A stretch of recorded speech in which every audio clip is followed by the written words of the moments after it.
Hi, good morning or Hi, good evening. You are hi, Asma. Yes. morning. Good morning or good evening if you're joining us from America.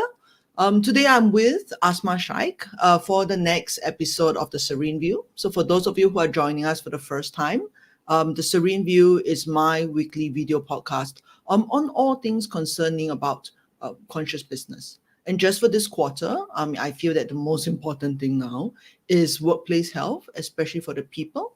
So that's what we are looking at in this series on all the different aspects of workplace health. And today I'm really honored to be joined by Asma Sheikh, who is the CHRO of the National Bank of Pakistan. So, Asma is also an ICF certified executive coach. She's been in HR for 28 years, and of those 18 years, she's been a HR leader.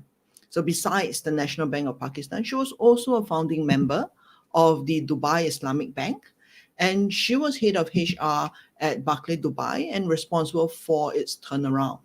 So today I'm really honored to be here with Asma Sheikh. So Asma, would you like to say a little bit about yourself?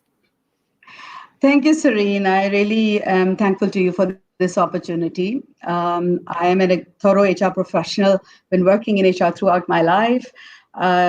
For if 28 years, that's my life actually. Currently, I'm working as CHRO of National Bank of Pakistan, which is one of the largest banks in the country. And we have around more than 15,000 people. And it's a public sector organization and it having its own challenges.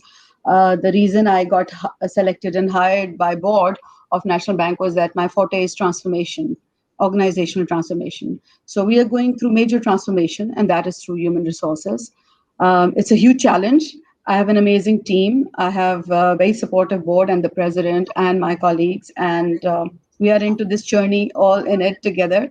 And we're already seeing a lot of improvements, and our people are also coming along with our journey.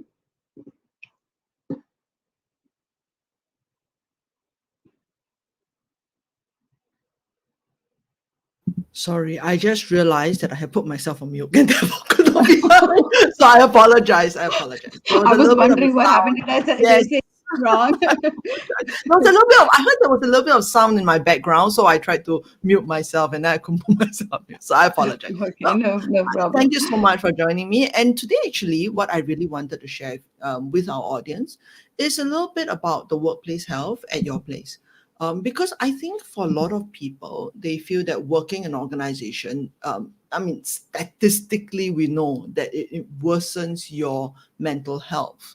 And I really wanted to kind of find out, like, why do you think that's so? Like, what do you think are the causes of this?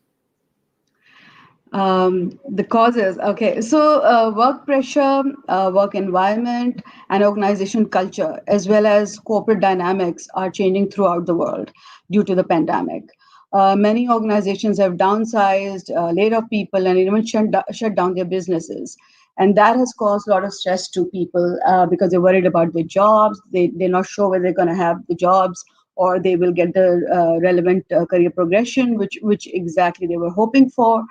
So, this is in any case working in a tough environment when people are, stressed. They could be stressed out in normal circumstances as well.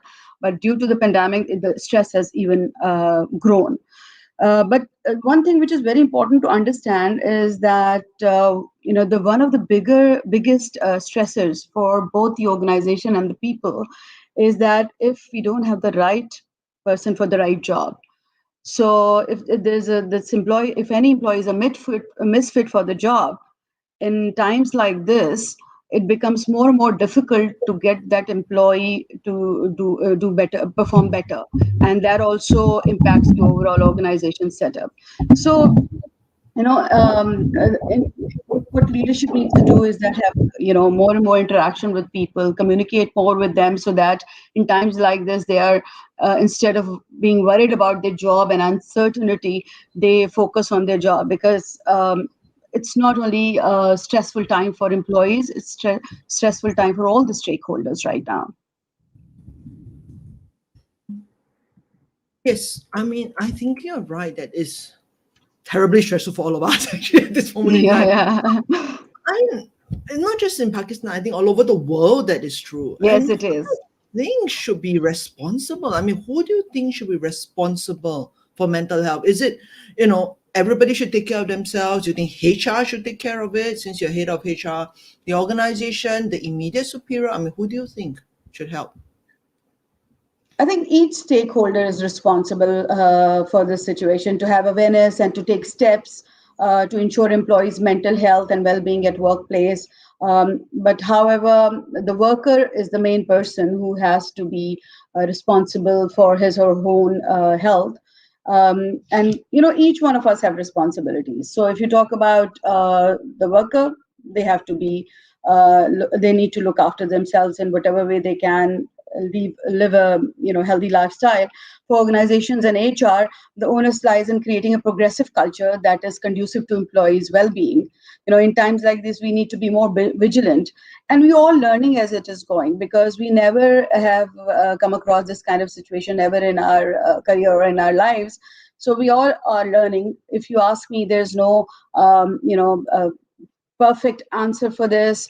But if you ask about responsibilities, each one of us are responsible. We have to do our bit as HR professional. We need to look at the policies that we have, the culture that we are creating, so that people are more, relaxed in a way that, okay, there's nothing going to happen to their jobs, but they need to perform better, because organizations are also into this stress of delivering better in this tough times. So, especially in Pakistan as well, we've also going through a lot of, similar situation like any other part of the world, but sometimes as simple as that, manager and supervisor just have to listen and counsel the employee that what they need to do and how they're performing, and what is organization doing about the situation. Even though nobody has a perfect answer, as I said, but at least communicate more and more. And I think everyone has to play their own role in this situation. We cannot be just dependent upon one stakeholder. It has to be a very collaborative effort of helping each other out. Right. And I understand actually that the National Bank of Pakistan has done quite a bit for the mental health of its people, especially riding through the current circumstances. So would you like to share with us a little bit about what you guys have done? I mean, what worked, what didn't work? Yeah. Yeah. So as I mentioned earlier, we are a public sector organization and of employee base of more than 15,000 people. And given its nature of work, we have been, we are more and more dependent towards paper-driven. We have not invested much in automation. And even if we have invested in areas wherever we have, our people are not used to it, and we need to actually educate them to move towards digital world and automation, so to speak. So we've been doing quite a lot as an organization. We are trying to create a progressive culture. Even in times like COVID, we ran our performance cycles in a way that people are paid on time. People are, their bonuses and increments have not stopped, because one of the very few organizations who have made money during COVID is our organization as well. So we have looked after people in those terms. We have not laid off any of the staff members, but they do have this fear. So we have been communicating, and whatever steps that we have taken, it has ensured them that there are no layoffs which are going to happen in at all. Because we are making money already, but still, in terms of health of people, we have launched an online employee grievance handling system at the bank, where people were allowed to raise their grievances, any concerns that they have about any practices and policies that we are running. Recently, for the first time, we launched this. Even during this COVID, when their appraisal cycle finished, they were allowed to go to this online portal and raise their grievances, and we have independently run that, and on merit we have upgraded the requests of these people in terms of their appraisal ratings as well during this tough time. We also have a clinic on site in our bank, and we have a doctor on our panel to manage and address any physical or emotional ailments that happen during the work hours. And also, we're looking at including therapist onto our panel. So what you need to understand, in our country, mental health issues are still considered a big taboo. I mean, they don't. If there's somebody's going through mental stress, they feel that okay, we'll just have to deal with it ourselves. They are very reluctant to go out and talk to any therapist. They think, okay, if we do that, we might be considered that we are mentally ill. So we are creating this environment, though it's okay to ask for help. We also have state-of-the-art sports center, and it has all the facilities. We encourage our people and our employee and their dependents to come forward and participate in all the sports activities. We currently, there's a cricket tournament going on because we're a country which is a cricket fan. So I'm not sure whether Serene, you're aware of this game that much, but there's a very healthy competition going on right now, like interdepartmental. So our sports center is also one thing that we encourage our people to go and visit in their free time. And above all, communication is the key. And also action speaks louder than words. We have taken certain very, very important steps in terms of during COVID. What we've done is we have uh, taken care of the complete medical, expenses for our people in terms of if they have had COVID or any of their eligible dependents. We've taken care of all the medical expenses for that, and we also paid for the tests that they had to conduct. We were paying for that as well, and we're still doing that. So that is a big relief for our people that all their medical expenses are taken care of during these tough times. And I think that's important, right? Right now, do you hear my sound being a bit strange? Because I can hear like a bit of an echo. Is it my sound okay? I'm okay. I'm hearing Yeah, you okay, well. fine. You're Yes. okay? So those of you, if you want to protest my sound is no good, put it in the comments. Yes. But what I'm trying to say, yes, is that I think that's so important to start right now because for the whole of the last year, all that people were the most concerned about were their health and their safety for themselves and their families. So if organizations can say, yes, we will take care of all of your expenses, we will make Yeah, sure that you and your family are well, pray for the test, and even things like provide them with an outlet for mental health as well as exercise, which is yeah, actually one of the most, I think, medically proven for helping mental health. But do yeah. you think this is something other organizations can do? I mean, the National Bank of Pakistan probably has fairly deep pockets, and that it may not be as profit driven, I think, as other sort of more corporate organizations. Do you think this is something you would recommend other people to do? People, organizations who are not that profitable. No, no. I mean, as in, would you recommend this to other corporate organizations? Like, this is something that does very well, and you personally feel that it could apply anywhere. Basically, there have been a lot of initiatives which have been taken by all the organizations in our country, and we constantly talk to each other to figure out what is the best possible way. Because not every organization have budgets to offer all the medical expenses for the employees and their dependents, and especially large organizations struggle with this. And if they're not doing that well, we could do that because we were making profit and during COVID days as well. But at the same time, it's a National Bank of Pakistan, and we feel that we owe this to our people, and we did that.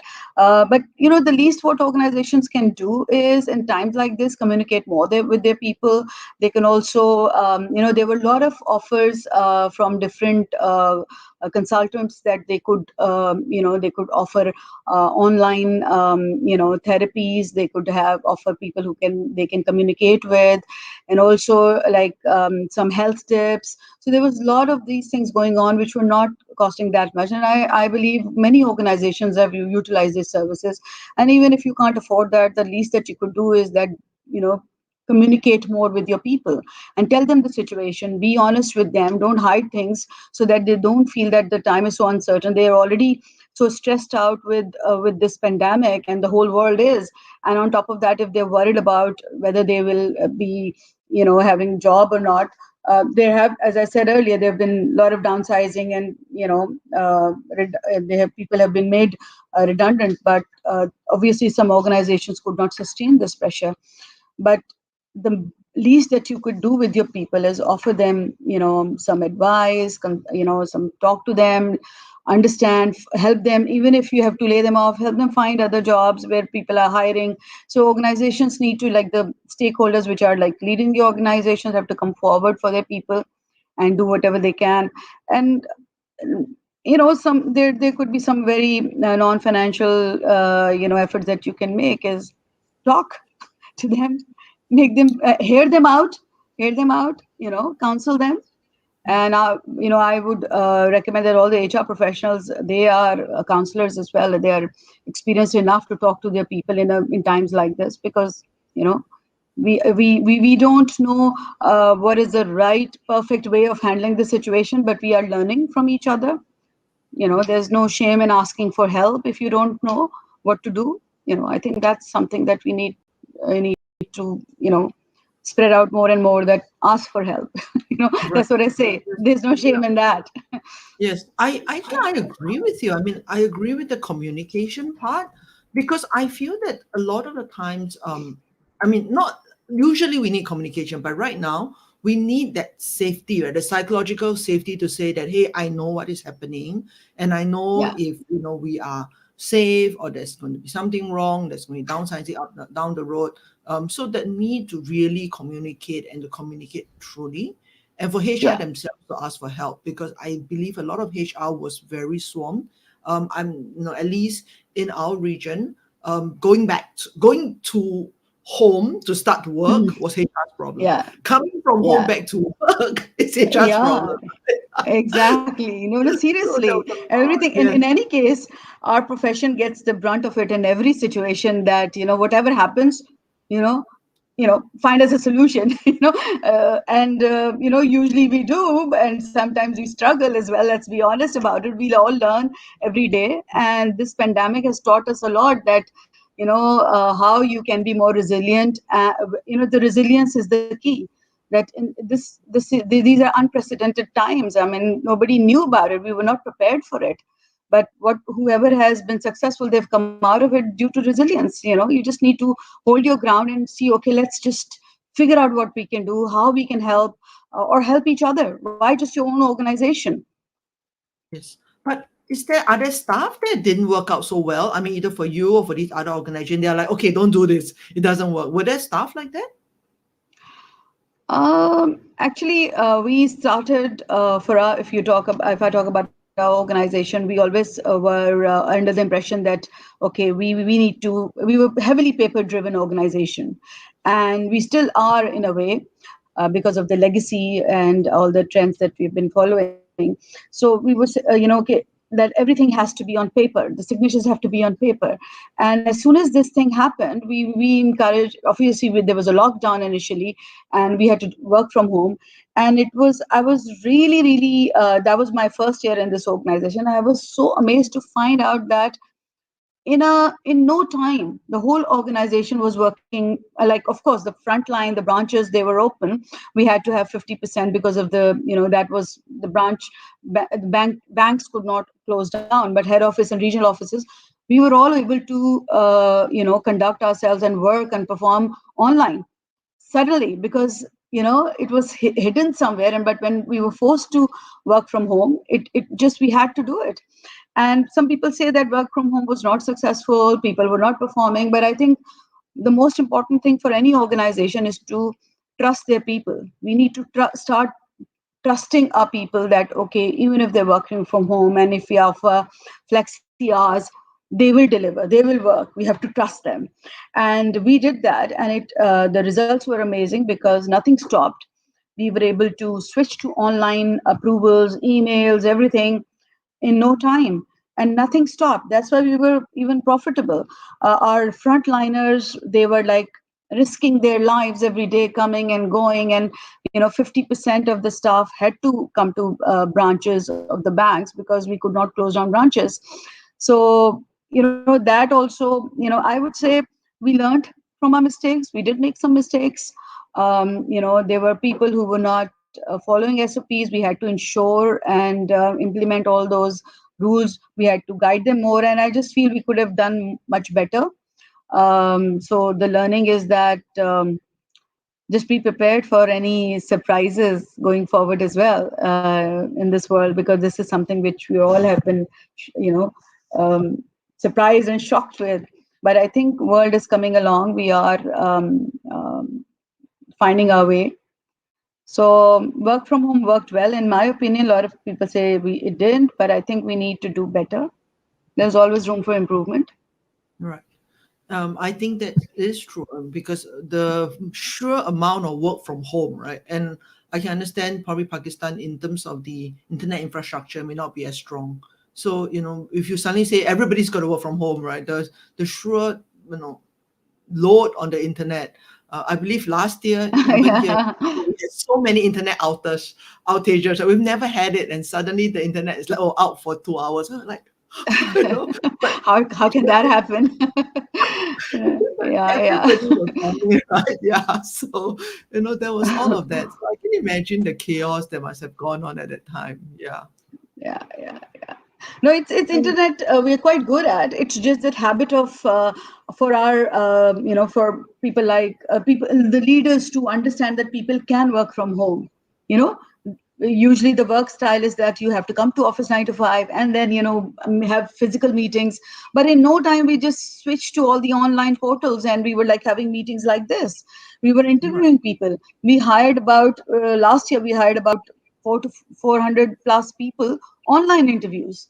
We and Oh, that is mid career and senior executives. So we, and even oh now that we wow. are working in the office, we actually are using different Zoom and all these softwares to interviews. Why invite people in the office? Why not? This is more convenient. We've moved more on e-learning, which we were reluctant to do that before. We conduct seminars on online. We conduct all these webinars online, and also the training, several meetings.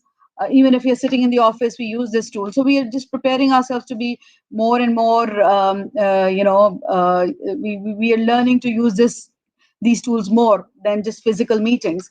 But at the same time, what is also very important, that in this, even though it is a requirement that we need to have social distancing and all, maintaining all those SOPs, I feel in times like this, we need to focus on our relationships as well.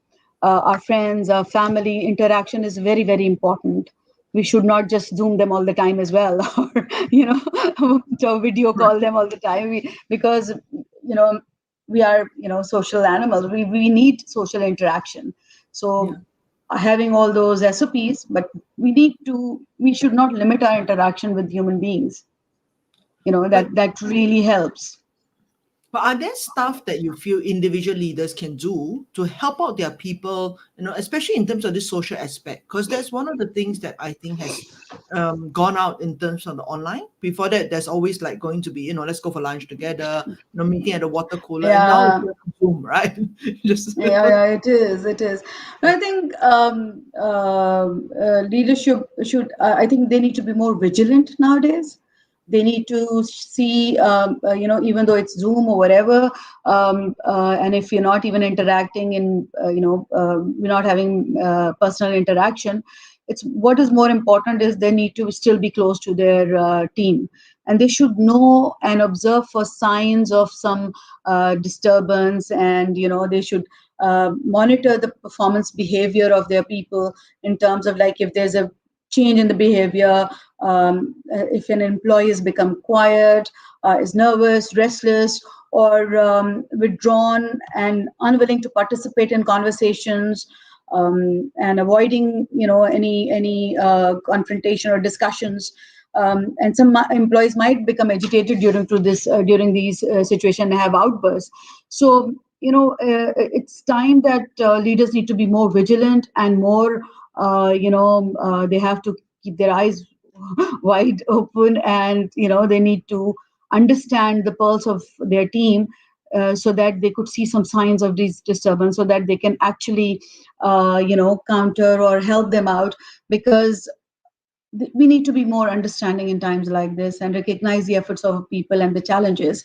And because if we ensure fairness at work, and we ensure that people are motivated to work as before, and they're feeling better and comfortable, that will actually help the organization in the long run, because they can have better performance, they can have better work environment, better delivery, motivated people, lesser delays, lesser medical expenses. So they need to be more, I would say, build that still, even though it's online or wherever, and so meetings are limited, but still they need to be more and more vigilant, so that they know what employees are going through, and they could help them out before it's too late.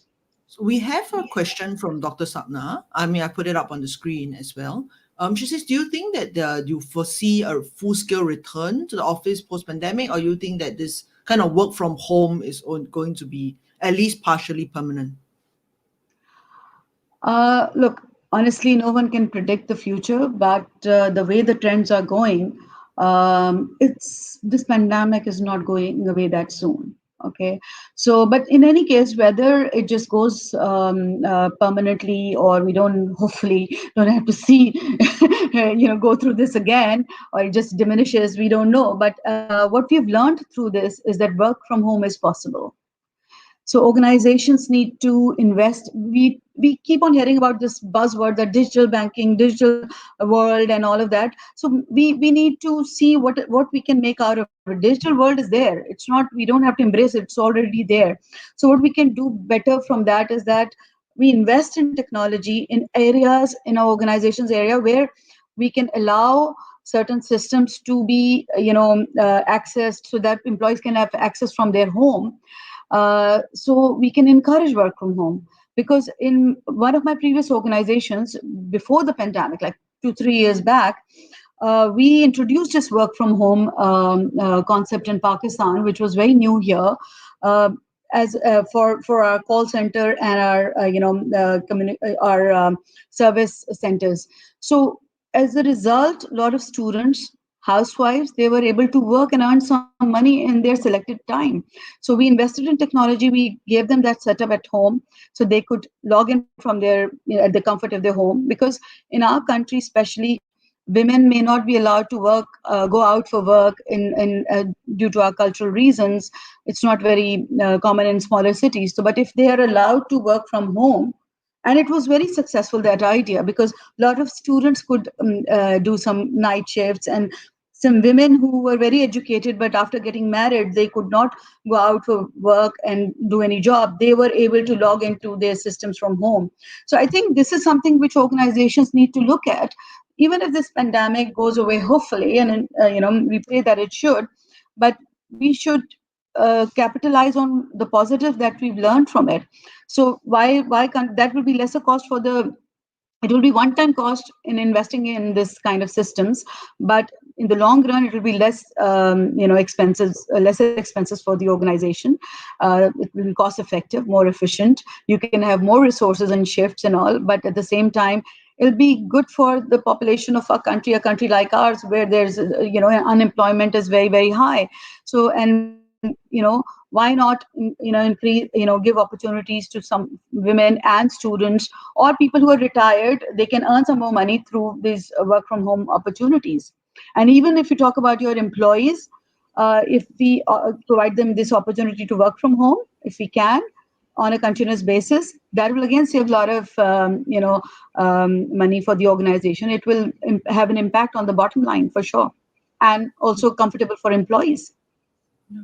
And actually, Dr. Sapna has just said that she also thinks that this is a good opportunity for women who enter and stay in the workforce. Not just in Pakistan, Yes, even here in Singapore, many women everywhere. who are Yeah, yeah. highly educated quit their jobs to go home and look after their kids, right? And then after that, I'm like, Yes. I Yeah, want to look yeah, after my kids, but I also want to work and maintain in touch. And I yeah. thought she's right. Now, this is a good opportunity for all of us. Yes, And I think yes. earlier on you spoke about how oh sorry, I clicked the wrong thing. Earlier on you spoke about how the workers, they should take care of their own mental health and be responsible for their own mental health. So what do you think, Yeah. I mean, as a coach, that you would recommend that individual workers do to maintain their own mental health? Yeah, I mean, I think each one of us are responsible for our health, and because if that's the most important thing. So good mental health is subjective for everyone, I must say, and so every individual needs to find a set of things that make their life meaningful and satisfying. They we as I mentioned earlier, we need to focus more on our relationships. Should not just restrict ourselves, you can find in this online world, but we need to interact with people more as well, with of course social distancing and all, but relationships, focus on relationships, friends, family, because when you're feeling down, these are the people who cheer you up. And finding yourself a hobby, um, you know for yourself, that brings hobby which can bring joy, peace, joy and peace for you. So come up with a hobby which can really bring happiness to yourself. And nourishing your mind, body and soul is the most important thing, so just look after yourself. And sometimes giving to others, volunteering and helping friends out also gives you a lot of satisfaction. So you look talking about mental peace, so this is one thing which is very important. um, and also finding working finding a job or something that you're passionate about, that really also make you feel good. Lastly, there is no shame in asking for help. If we don't feel okay, and if we're going through any mental illnesses, or you feel that okay, you're bogged down, you're depressed, because depression is the biggest um, I would say illness. So if you feel depressed, if you feel totally stressed out, please ask for help, professional help, or someone that can help you out in this time.